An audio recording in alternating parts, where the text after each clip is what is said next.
김영진 전 뉴욕 한인 건설협회장이 뉴욕 한인 회장 선거를 위한 선관위 구성과 선거 진행에 문제가 있었다며 책임자들의 잦은 사퇴를 요구했습니다. 뉴욕시의 무상 프리-K 이원 언어 수업에 올해도 한국어가 포함되지 않아 선정 기준에 논란이 일고 있습니다. 뉴저지주 시간당 최저임금이 $15로 오르는 것이 확정됐습니다. 60년간 감소세를 이어왔던 미국의 이민자 비중이 100여 년 만에 최고치를 기록했습니다. 뉴욕시의 강제 퇴거 세입자들이 크게 감소했습니다. 이상은 이 시각 주요 뉴스입니다. 시청자 여러분 안녕하십니까? KBN 뉴스입니다.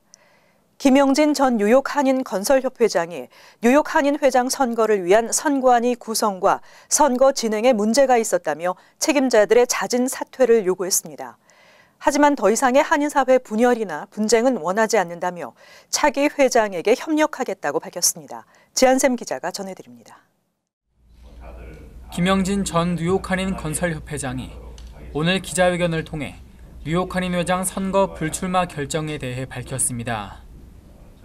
김 전 회장은 사업차 한국을 방문한 사이 후보자 등록이 진행되었고 지난 화요일 저녁 미국으로 돌아왔지만 후보 등록 마감까지 시간을 맞출 수 없었다고 밝혔습니다. 김 전 회장은 선거 출마를 결심하고 선관위 일정을 계속 확인하고 있었지만 선관위가 해산 후 재구성되고 시행 세칙과 운영 규정을 만들고 선거 공고까지 이뤄진 절차에 의문이 든다며 회칙위원회와 이사회 일정에 의문을 제기했습니다.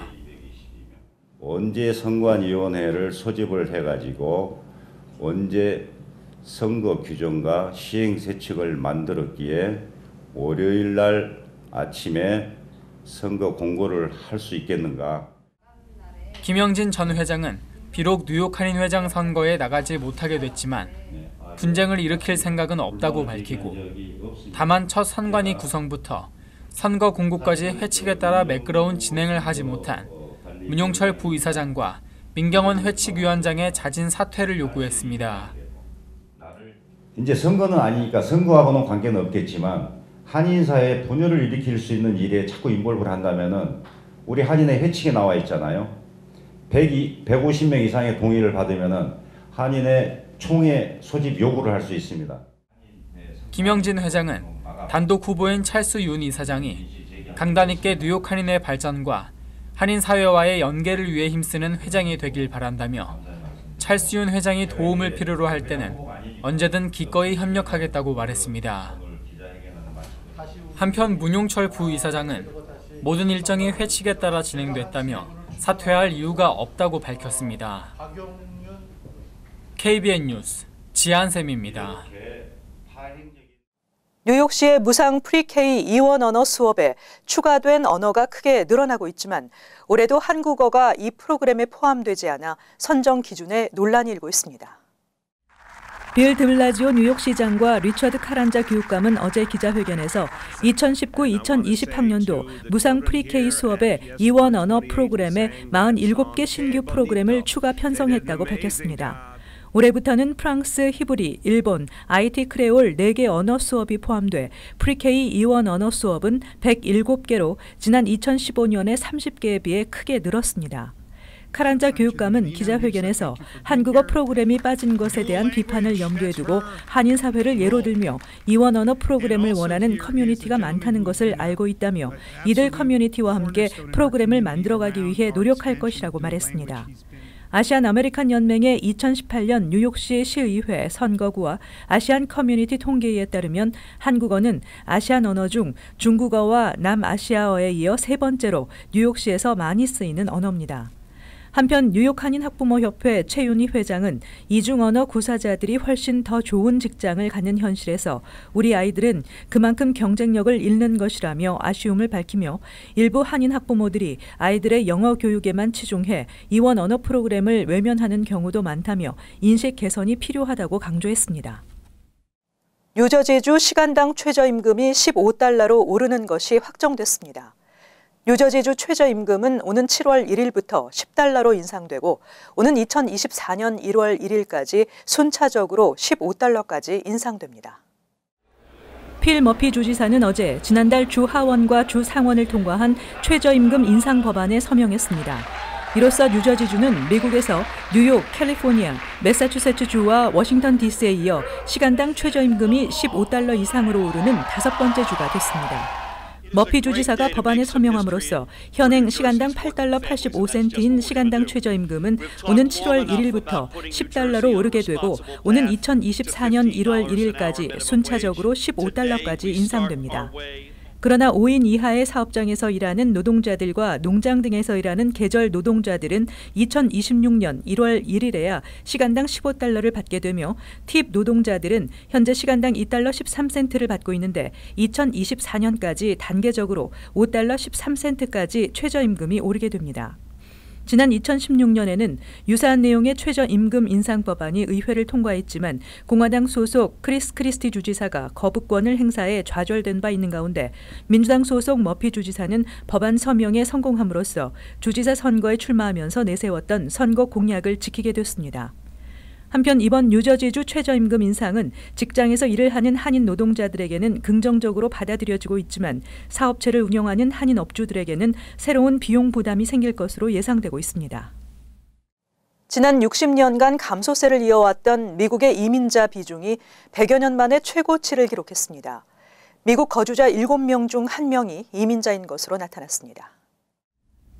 연방 인구 센서스국의 2017년 아메리칸 커뮤니티 서베이 결과를 분석한 결과 외국 태생 이민자 인구가 4,400만 명을 넘어선 것으로 집계돼 미국 내 전체 인구 중 13.6%를 차지하고 있다고 퓨 리서치 센터가 보고서를 통해 발표했습니다. 이는 미국 거주자 7명 중 1명이 외국에서 태어난 이민자 1세인 셈으로 이 같은 이민자 인구 비중은 1910년 이후 100여 년 만에 가장 높은 수치입니다. 미국의 이민자 인구는 1910년 14.7%를 기록한 이후 1970년까지 약 60년간 감소세가 이어졌는데 감소세의 원인은 1924년 제정된 국가별 쿼타 제한법의 영향 때문이었습니다.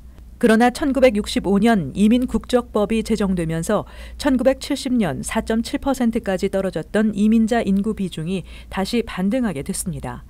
이 법이 제정되면서부터 이민 문호가 크게 열리게 돼 한국 등 아시아 출신자들의 미국 이민이 가능해졌고 취업 이민 제도가 생겨 가족 초청을 통하지 않고도 미국 이민이 가능해져 이민자 인구가 급증하게 된 것입니다. 그러나 보고서는 2017년 현재 13.6%로 분석된 미국의 이민자 인구 비중이 다른 선진국들에 비해 높은 수준은 아니라고 지적했습니다. 보고서에 따르면 호주 29%, 뉴질랜드 23%, 캐나다 21%, 스위스 30%, 오스트리아 19%, 스웨덴 18% 등으로 미국에 비해 이민자 인구 비중이 더 높았습니다. 뉴욕시가 퇴거 위기에 놓인 저소득층 세입자들에게 무료 법률 지원을 제공하는 유니버설 액세스를 시행한 이후 강제 퇴거 세입자들이 급감한 것으로 나타났습니다. 뉴욕시에서 지난 한 해 강제 퇴거된 세입자가 18,000명으로 집계됐다고 빌 드블라지오 시장이 밝혔습니다. 이 같은 수치는 2013년 29,000명에 비해 37% 감소한 수치입니다. 뉴욕시는 강제 퇴거 세입자가 이처럼 감소한 이유에 대해 지난해부터 퇴거 위기에 놓인 저소득층 세입자들에게 무료 법률 지원을 제공하는 유니버설 액세스를 시행했기 때문으로 분석하고 있습니다. 유니버설 액세스는 연방 빈곤 기준선 200% 이하인 저소득층 가운데 퇴거 위기를 겪고 있는 세입자들에게 무료 법률 상담과 변호 서비스를 제공하는 것으로 뉴욕시는 2020년까지 예산을 확대해 총 40만 명의 퇴거 위기 세입자들에게 이 서비스를 제공할 예정입니다. 퇴거 위기 관련 뉴욕시 법률 지원은 웹사이트나 뉴욕시 민원 전화 311을 통해 신청할 수 있습니다. 명문대 입학 지원자들이 해마다 증가하고 있습니다. 지원자가 몰리다 보니 입학 사정에서 지망생들의 서류 심사에 걸리는 시간이 채 5분도 안 되는 것으로 알려져 입학 서류 심사의 공정성 문제가 지적되고 있습니다. 미 주요 대학들의 지원자가 늘어나면서 1차 입학 서류 심사에 걸리는 시간이 대부분 4분에서 5분 소요되고 있다고 펜실베니아대 교지가 최근 보도했습니다. 실제 올해 유펜에는 무려 44,957명이 입학 지원서를 제출해 서류 심사에 많은 시간을 들이기가 쉽지 않다는 것이 대입 전문가들의 분석입니다. 이처럼 입학 서류 심사에 소요되는 시간이 짧기 때문에 입학 서류에 기재된 내용의 사실 여부를 확인할 수 있는 제도적 장치가 없다는 문제가 제기되고 있습니다. 합격 통보가 전해진 뒤에 허위 사실 기재가 확인돼 합격이 취소되는 일도 있지만 합격 결정이 내리기 전에 입학 서류의 내용이 정확한 사실인지의 여부를 확인할 수 있는 팩트 체킹 시스템이 필요하다는 지적입니다. 한편 학교 당국은 일선 입학 사정관들에게 너무 과중한 부담이 될 수 있다며 현실적으로는 어렵다고 밝혔습니다. 수백만 명의 학생들이 학자금 융자 업체를 통해 학자금을 대출받지만 이 업체들이 영업 면허가 없고 주정부의 규제도 받지 않아 소비자 보호에 대한 우려가 제기돼 왔습니다. 뉴욕 주정부가 학자금 융자 업체들에 대한 규제를 강화할 방침입니다. 앤드류 쿠오모 뉴욕 주지사는 새 회계년도 행정 예산안에 학자금 융자 서비스를 제공하는 업체에 대한 규제를 전폭적으로 강화하는 내용을 추가로 포함했다고 어제 발표했습니다. 쿠오모 주지사는 약 30개의 학자금 융자 업체들은 뉴욕 주정부 영업 면허가 없으며 주정부의 규제도 받지 않고 있어 소비자 보호에 대한 우려를 불러일으켜 왔다며 이들 융자 업체들에 대한 규제 강화로 학자금을 빌린 주민을 보호하고 부도덕한 융자 업계의 관행을 단속하겠다고 밝혔습니다. 주지사실은 뉴욕주의 학자금 융자 사용자를 약 280만 명으로 추산하고 있습니다. 새로운 규제안에 따르면 뉴욕에서 학자금 대출을 제공하는 업체는 주정부가 발급하는 면허를 취득해야 하며 고의적인 납입액 부당 적용, 선납 수수료 요구 등 약탈적 관행을 지속할 수 없고 신용평가 업체에 부정확한 정보를 제공할 수 없으며 공정한 계약을 체결하고 대출자에 고지해야 하는 정보를 눈에 띄도록 전달해야 합니다. 이번 제안에 따르면 불법 영업을 한 금융기관은 건당 $10,000, 불법 행위에 따른 피해 금액의 2배 혹은 불법 행위를 통해 취한 이익의 2배 중 더 큰 금액의 벌금을 부과받을 수 있습니다. 최근 현금을 받지 않고 크레딧카드 결제를 유도하는 업체들이 늘어나고 있는데요. 뉴저지주 의회가 소매업체의 현금 결제 거부 금지 법안을 통과시켰습니다. 뉴저지주 내 소매상에서 물품 거래 시 구매자가 결제 수단으로 현금을 내는 것을 판매자가 거부하지 못하도록 규정하는 현금 결제 거부 금지 법안이 주 상하원에서 통과돼 필 머피 주지사의 서명만을 남겨두고 있습니다. 한편 이 법안은 우편이나 전화, 온라인 주문과 렌탈카 업체는 제외됩니다. 법안에 찬성하는 의원들은 모든 사람이 크레딧 카드를 갖고 있지 않으며 현금을 사용하는 것이 거부되는 것은 차별이라고 지적하며 크레딧 카드 회사가 소매업체를 매수하고 있다고 비난했습니다. 현금 결제 거부 금지 법안이 발효되면 이를 어길 경우 첫 위반 시 벌금 $2,500, 두 번째는 $5,000의 벌금이 부과되며 이후부터는 주 소비자 사기죄에 의해 처벌받게 됩니다. 한편 지난해 말 발표된 자료에 따르면 2017년 대형 은행 현금 인출기에서 현금 인출 금액은 늘었지만 인출 횟수가 전년에 비해 2.8% 감소했으며 미국 성인 중 24%가 1년 중 일부 기간 동안 전혀 현금을 쓰지 않고 크레딧 카드 등으로 물건을 구입했다고 밝혔습니다.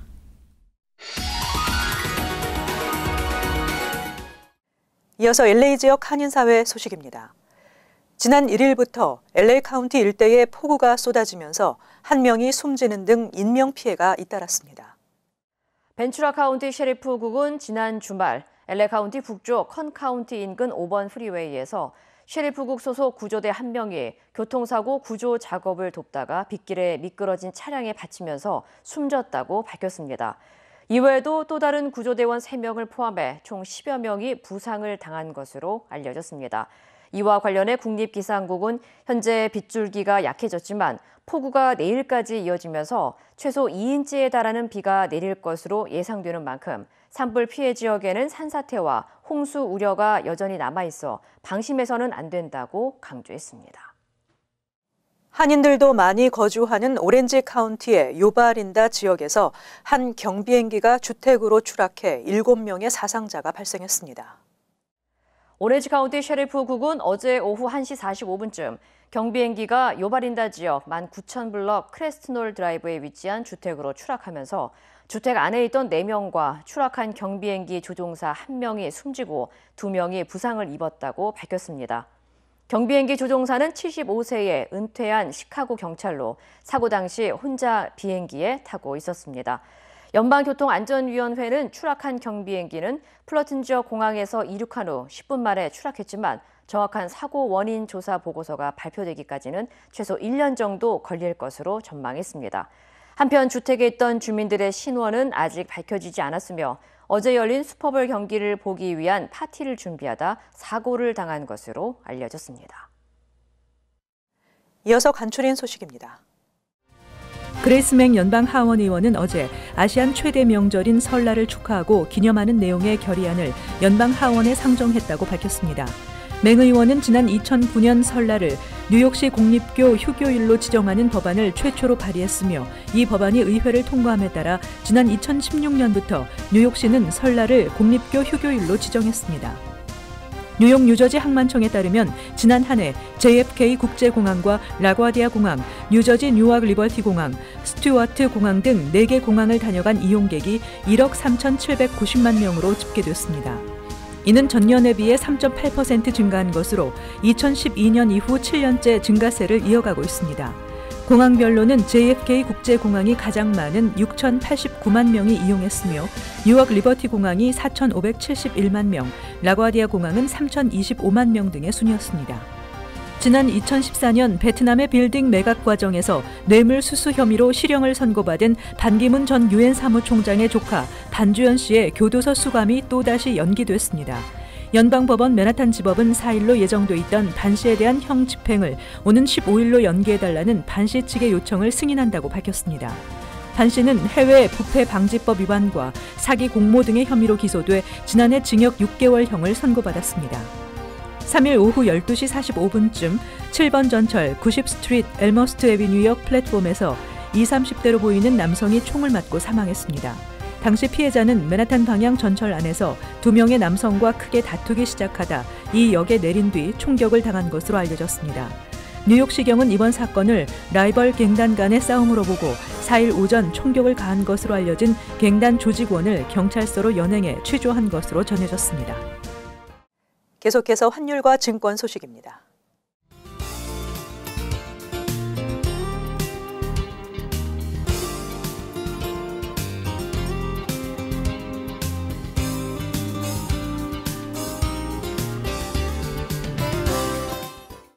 끝으로 날씨 전해드립니다. 수요일 대체로 흐리겠습니다. 낮 최고 기온은 42도, 섭씨 영상 6도, 밤 최저 기온은 37도, 섭씨 영상 3도 예상됩니다. 목요일 흐리고 오전에 비가 예상됩니다. 금요일 역시 오전에 곳에 따라 비가 내리겠습니다. 이상으로 KBN 뉴스를 마칩니다. 시청해주신 여러분 고맙습니다.